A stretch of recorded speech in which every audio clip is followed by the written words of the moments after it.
One of the big changes in media over the last decade isn't just cable news or Twitter or Substack or podcasts like this one. It's local news and what happens to it across the country. So while everyone in Washington is arguing about national politics, most Americans experience government through their mayor, their school board, their local economy, their traffic, their housing prices, and whether their downtown is growing or disappearing. That's local news. That's local journalism. And for a long time, that industry has been shrinking and consolidating, and in many places disappearing entirely. But Axios saw something different. They saw an opportunity not just to save local news, but to rebuild it in a smarter, more modern, more sustainable way. And at the center of that effort is Holly Moore, the executive editor for Axios Local, who's helping lead one of the most interesting experiments in journalism happening right now in cities all across the country. So today, we're going to talk about the future of local news, what communities actually want to read, how media businesses are changing, and why local journalism could end up being one of the most important parts of the media ecosystem moving forward.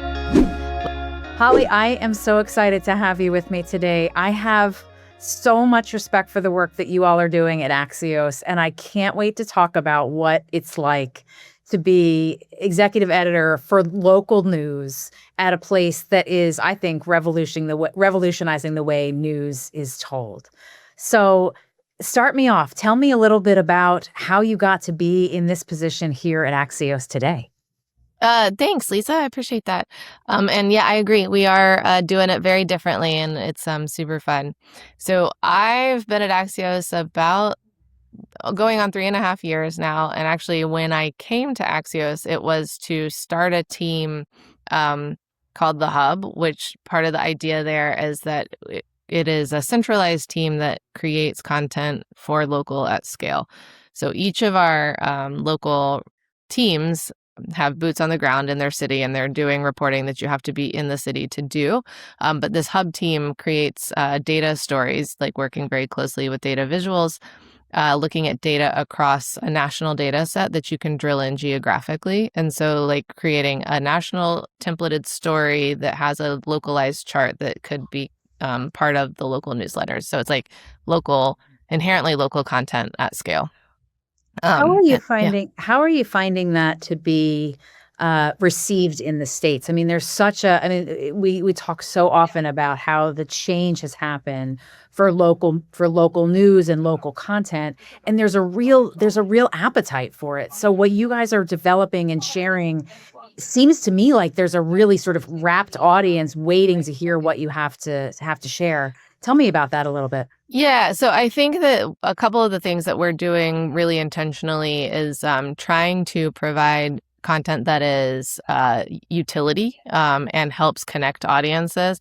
I think that there is this thing where as we see local news declining, people don't realize that they aren't necessarily getting local news in the way that they once maybe did, and because you still have access to information at the local level, right? So like there's always going to be like social media or TV, and you're getting this like national narrative, and so you don't realize that you're actually losing grasp on what's happening on the ground in that sort of way.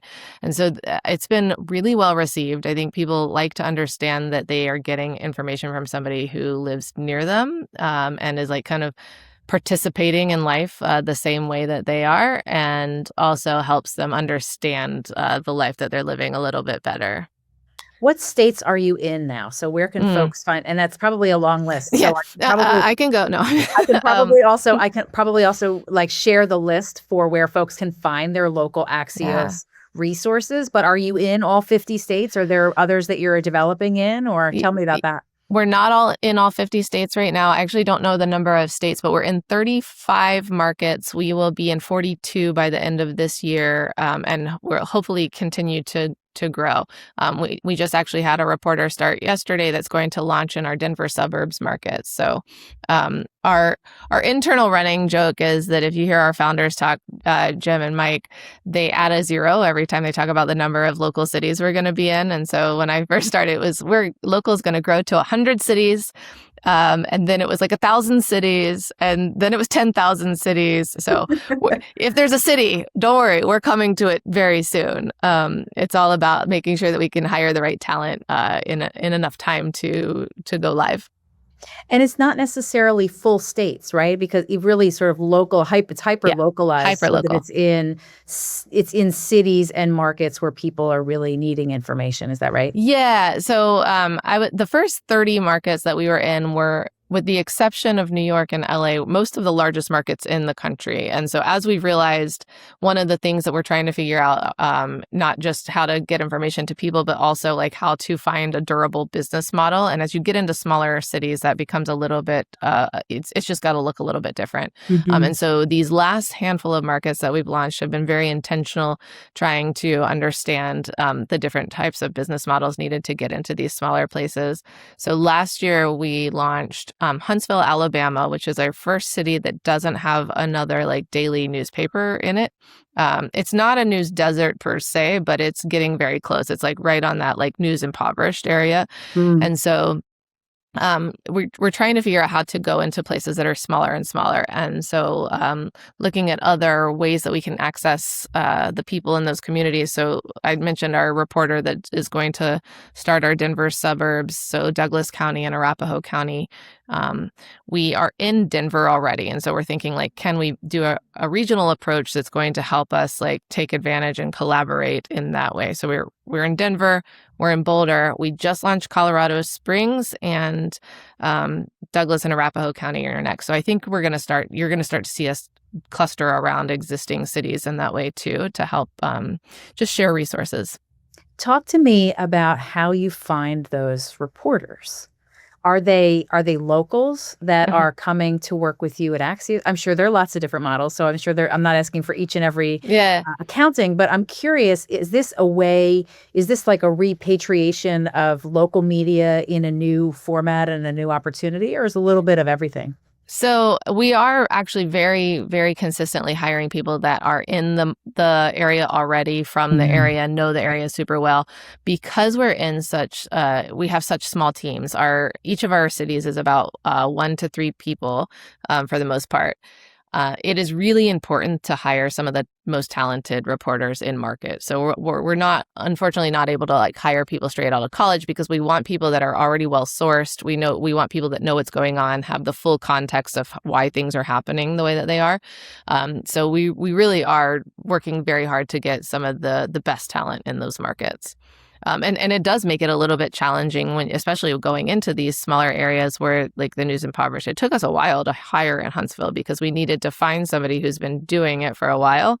And when you have a place where there's just less and less news, there's not as many experienced people looking for jobs there. But let's talk about that particular market for a second, because you're the executive editor. You're paying attention to all of this.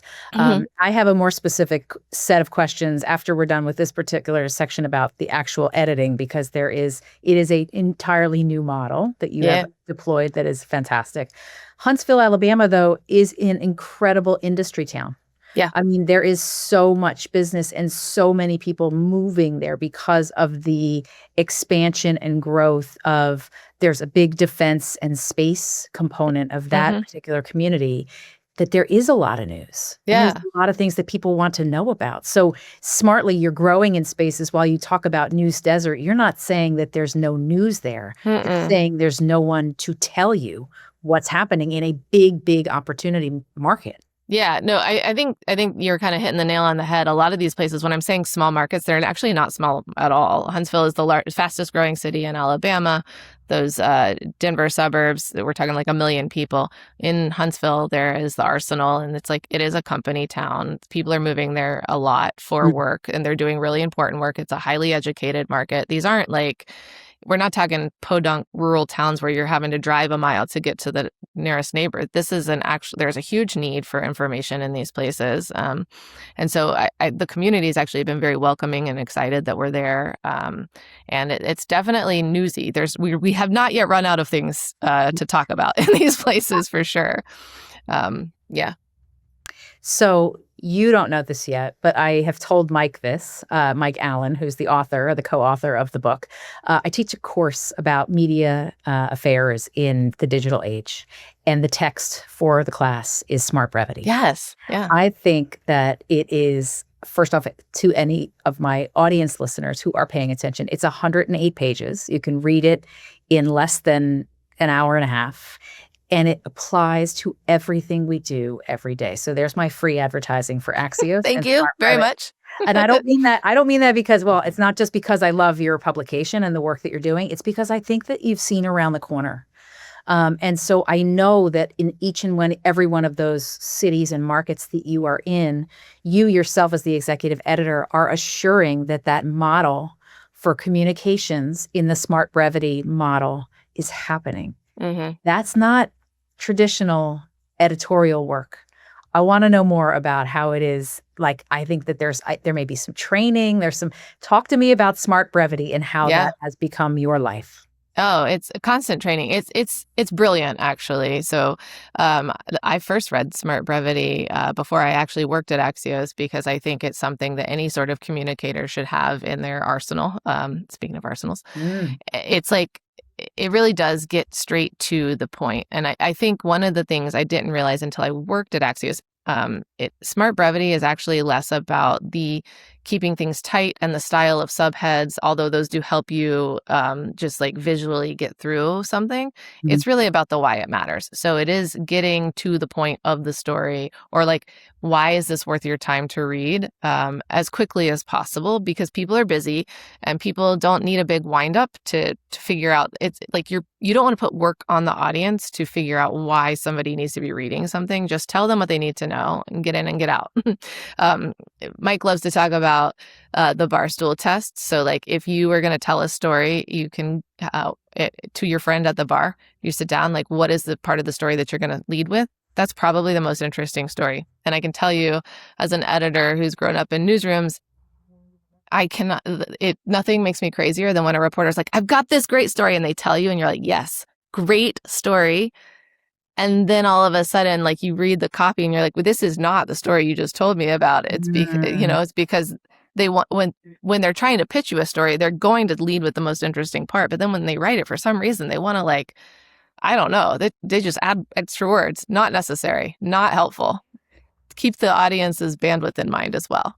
Yeah. And I think that's so true of like the digital age that we're living in too, is that if you can find me a place where I can arrive, so Axios is a destination point, I want to know more about what's happening in Huntsville, Alabama, and my life is distracted by children and smartphones and noise and all of the things, it is one way to make people smarter. Really. I mean, to really help them get to the point why they need to care about it and know enough, even if they move on to whatever the next distraction is.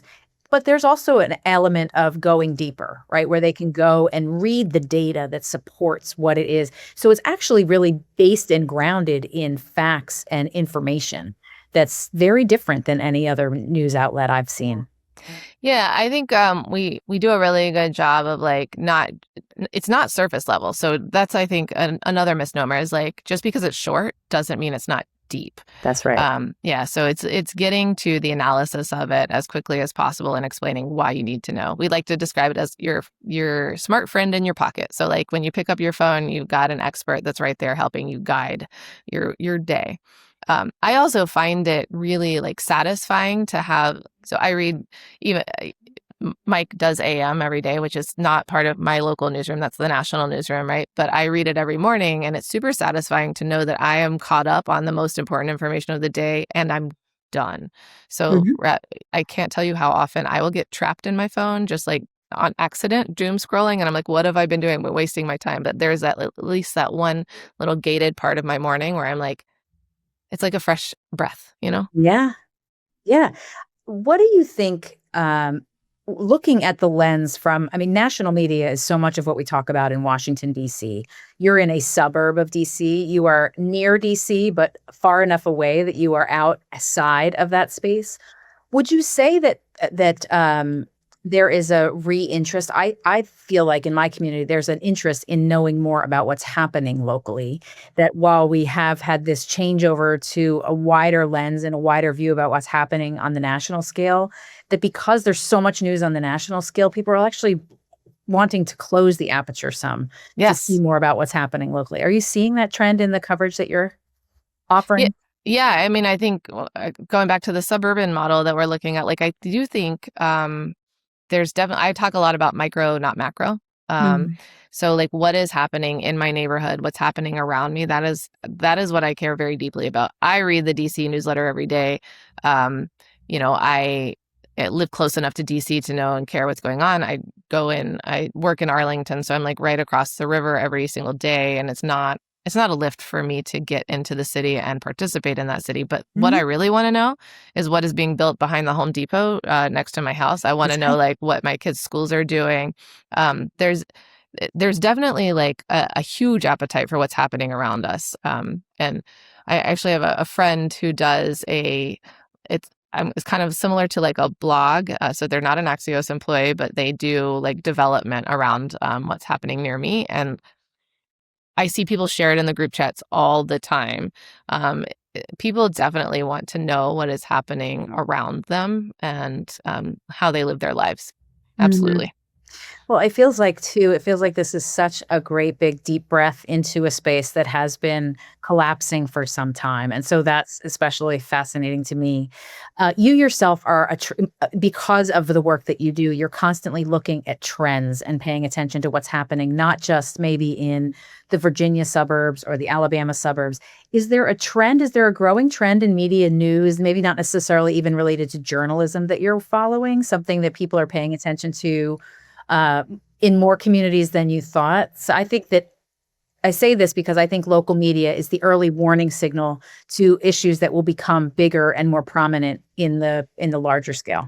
I mean, I think the biggest obsession that I'm seeing right now, and I don't know if this is actually that new, but data centers and how Uh-huh. technology is becoming this almost like visible fixture in our lives in a way that it hasn't been visible in the physical sense before. And so, like how technology is changing our lives is my current obsession, and everyone around us too. I think it's like you've got the conversation around AI and how that's going to impact how we work. It's also impacting, how we live and what we see on the roads. And I live in Data Center Alley, so it's very top of mind for That's me right good. now. Yeah. Yeah, I think technology, which has been this like ephemeral thing, is now becoming so physical in our lives, and it's really going to shape the rest of my life, probably. Absolutely. Yeah. Mhm. Talk a little bit more about that, though. I'm curious about how AI plays a role in your everyday life as a editor and a journalist.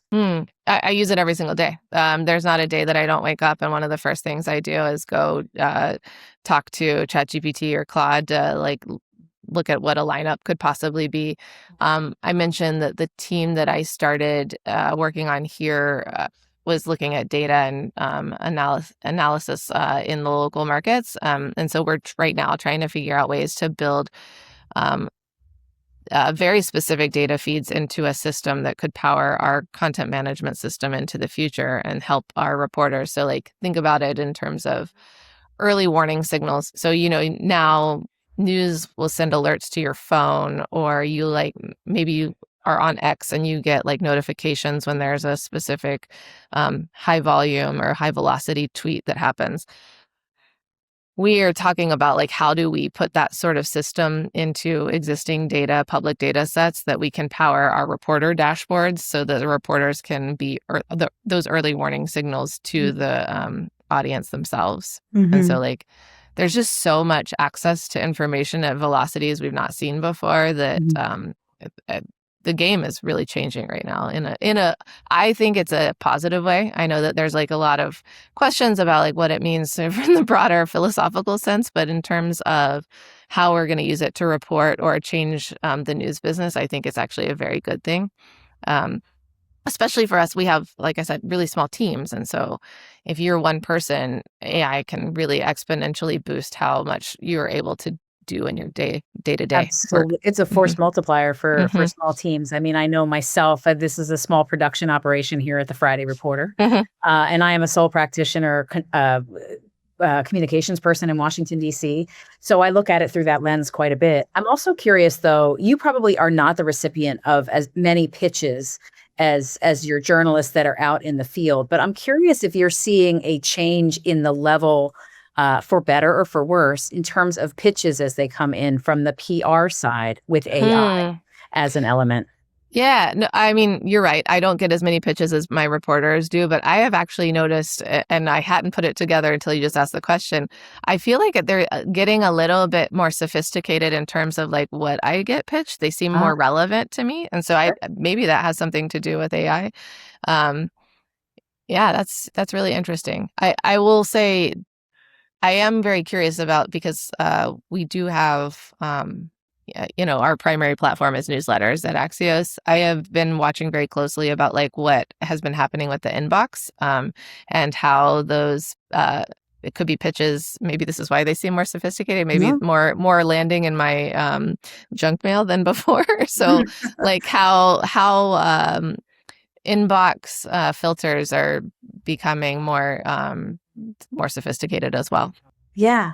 I wonder too how you're finding, you're probably not on this side of the business, but I'm curious though, when people are seeking out information about specific issues or seeking out information about specific regions, I know that I've found in some of the research that I've done, Axios is quite a bit of the source material that I get in AI searches for information. And I think some of that probably has to do with that deep research that you offer to support your the news reporting. But I'm curious if you've seen any of that or have any sort of early indication of how Axios is affecting search as it relates to AI.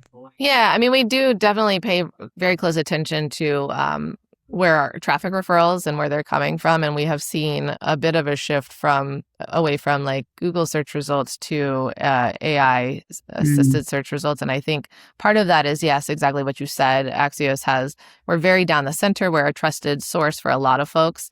And so we do pop up more often than not. But also we were one of the early news organizations to like work with the LLMs. So, we have a partnership with OpenAI and they do train on our content. That makes sense. Yeah. So you'll see it a lot in like ChatGPT results, a lot of Axios content. That's brilliant, though. I mean, that's so incredibly smart. Yeah. I'm curious, I mean, because this is such a new model, you've been there 3.5 years. Tell me a little bit about your background, though. I'm curious about where it was you were before here and what kind of trained you to be to this level today. Yeah. So I think before Axios, I was at USA Today. I was at and before that, I was at Gannett Corporate, and then prior to that, a different Gannett site. So I was a Gannett lifer until now. I think the one thing that has really prepared me for this is being flexible. I actually didn't go to J school, so I went to school for humanities, which is like kind of what you do when you don't want a job when you're done. But one thing I do think it forced me to do is like, I always had this kind of chip on my shoulder, like, oh, they know more than me because they went to journalism school. And so I'm constantly trying to learn new things and figure out what's next. And so there is this like flexibility that's been built in, whether through my own shortcomings and fears or not. But I'm always trying to figure out like, what is the audience focused on right now and how can I be a part of that? And so when I first entered a newsroom workforce was early 2000s, and my job was like literally staying up until they put the paper to bed at the end of the night and copying it into the CMS so that it would go online in the morning. So it was like web first is what we called it, but it was really just like web after the paper.